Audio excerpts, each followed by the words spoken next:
सोचिए अगर एक दिन सुबह आप उठते हैं, फोन उठाते हैं और बैंक का एक मैसेज आता है, आपके बैंक अकाउंट में 50,000 रुपए क्रेडिट हुए। और सबसे इंटरेस्टिंग बात यह है, इस पैसे के लिए आपने उस दिन कोई काम ही नहीं किया, ना ऑफिस गए, ना बॉस का कॉल आया, ना ओवर टाइम, ना क्लाइंट का प्रेशर, फिर भी 50,000 रुपए सीधा अकाउंट में आ गए। अब ये सुनने में थोड़ा फिल्मी जरूर लगता है, लेकिन सच ये है कि दुनिया के सबसे अमीर लोग ऐसे ही पैसा कमाते हैं। वो अपनी जिंदगी भर सिर्फ काम करके पैसा नहीं कमाते, बल्कि एक स्टेज के बाद वो पैसे को अपने लिए काम करना सिखा देते हैं। और जब पैसा आपके लिए काम करना शुरू कर देता है, तब धीरे धीरे इनकम का पूरा गेम ही बदल जाता है। अब आपका टाइम और पैसा दोनों एक साथ काम करते हैं। इसी कंसेप्ट को कहते हैं पैसिव इनकम, मतलब ऐसा पैसा जो आपको मिलता रहे चाहे आप काम कर रहे हों या नहीं। और आज की वीडियो में मैं आपको कोई बोरिंग फाइनेंस लेक्चर नहीं देने वाला, ना ही मैं आपको कोई कॉम्प्लिकेटेड फॉर्मूला समझाने वाला हूं, बल्कि आज मैं आपको एक कहानी सुनाने वाला हूं। 3 दोस्तों की कहानी। 3 ऐसे दोस्त जो बिल्कुल आम मिडिल क्लास परिवार से थे। उनके सपने भी बिल्कुल आम थे, एक टेंशन फ्री लाइफ, फैमिली के साथ टाइम और ऐसी इनकम जो रेगुलर आती रहे, ताकि उन्हें हर महीने सैलरी के लिए किसी जॉब पर डिपेंड ना रहना पड़े। तो आइए अब सीधा शुरू करते हैं इन 3 दोस्तों की कहानी। एक छोटे से शहर में 3 दोस्त रहते थे, अर्जुन, भरत और समीर। तीनों बचपन से ही अच्छे दोस्त थे, साथ में स्कूल गए, साथ में बड़े हुए और जिंदगी के सपनों पर भी अक्सर साथ बैठकर बातें करते थे।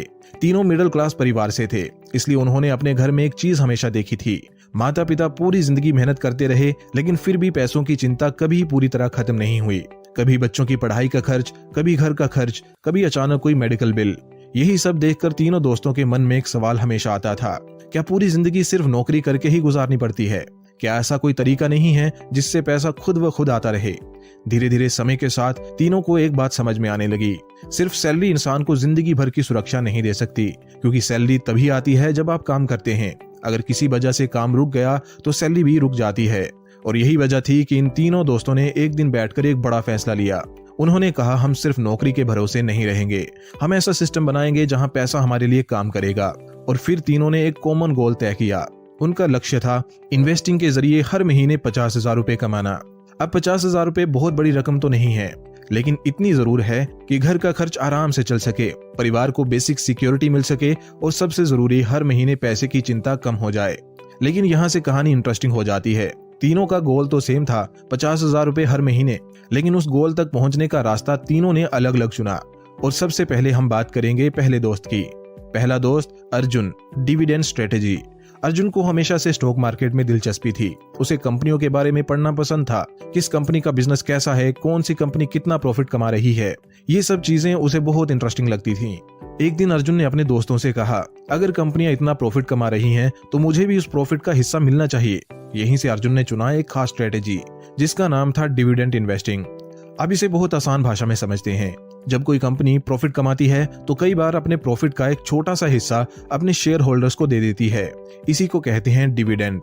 मतलब अगर आपने किसी कंपनी के शेयर्स खरीदे हुए हैं तो कंपनी आपको समय समय पर कैश में पैसा देती है।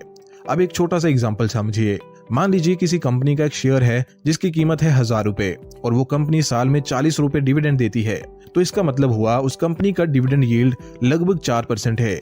यानी अगर आपने उस कंपनी में 100 रुपए लगाए हुए हैं तो साल में आपको लगभग 4 रुपए डिविडेंड के रूप में मिल सकते हैं। अब अर्जुन ने बैठकर थोड़ी कैलकुलेशन की। उसका गोल था हर महीने 50,000 रुपए कमाने का, मतलब साल का 6 लाख रुपए। अब अगर एवरेज डिविडेंड यील्ड लगभग 4% मान ली जाए तो 6 लाख रुपए साल का डिविडेंड पाने के लिए अर्जुन को लगभग इन्वेस्ट करना पड़ेगा 1.5 करोड़ रुपया। अब अर्जुन ने सोचा, अगर मैं ऐसी कंपनियां ढूंढ लूं जो सालों से लगातार डिविडेंड दे रही हैं, तो शायद ये स्ट्रेटेजी काम कर सकती है। इसलिए उसने कुछ ऐसी कंपनियों पर ध्यान दिया जो भारत में लंबे समय से रेगुलर डिविडेंड देती रही हैं, जैसे ITC limited, Coal India limited, Hindustan zinc limited. कई इन्वेस्टर्स ऐसी कंपनियों में इन्वेस्ट करते हैं सिर्फ डिविडेंड इनकम के लिए। शुरू में अर्जुन को लगा कि उसका प्लान सही काम कर रहा है, उसे समय समय पर डिविडेंड मिल भी रहा था। लेकिन कुछ साल बाद उसे एक चीज समझ में आई, डिविडेंड हमेशा गारंटेड नहीं होता। कभी कभी कंपनी अपना डिविडेंड कम भी कर सकती है और कई बार ऐसा भी होता है कि कंपनी का शेयर प्राइस काफी गिर जाता है। मतलब अर्जुन पैसा तो कमा रहा था, लेकिन उसकी इनकम पूरी तरह स्टेबल नहीं थी। और यहीं से तीनों दोस्तों की कहानी और भी इंटरेस्टिंग होने लगी। दूसरा दोस्त भरत, रियल एस्टेट स्ट्रेटेजी। अब बात करते हैं दूसरे दोस्त भरत की। भरत की सोच थोड़ी अलग थी। वे हमेशा एक ही बात कहता था, जमीन और मकान कभी धोखा नहीं देते।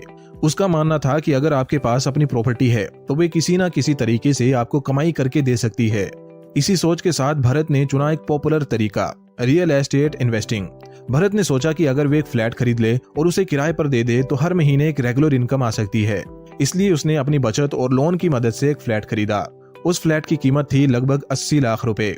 फिर उसने उस फ्लैट को किराए पर दे दिया। कुछ समय बाद उसे किराया मिलना शुरू भी हो गया। उसे हर महीने मिलने लगा लगभग 20,000 रुपए। अगर साल के हिसाब से देखें तो उसकी इनकम हुई 2.5 लाख रुपया प्रति वर्ष।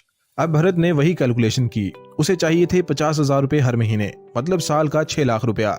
अगर एक फ्लैट से 20,000 रुपए मिल रहे हैं तो 50,000 कमाने के लिए भरत को चाहिए थे 3 फ्लैट। और अगर एक फ्लैट की कीमत 80 लाख रुपए है तो 3 फ्लैट की कीमत हो जाएगी लगभग 2 करोड़ से 2.5 करोड़ रुपए। यही एक इंटरेस्टिंग रियलिटी सामने आती है। भारत जैसे देश में ज्यादातर शहरों में रेंटल यील्ड सिर्फ 2 से 3% के बीच होती है। रेंटल यील्ड का मतलब है प्रॉपर्टी की कीमत के मुकाबले साल भर में कितना किराया मिल सकता है।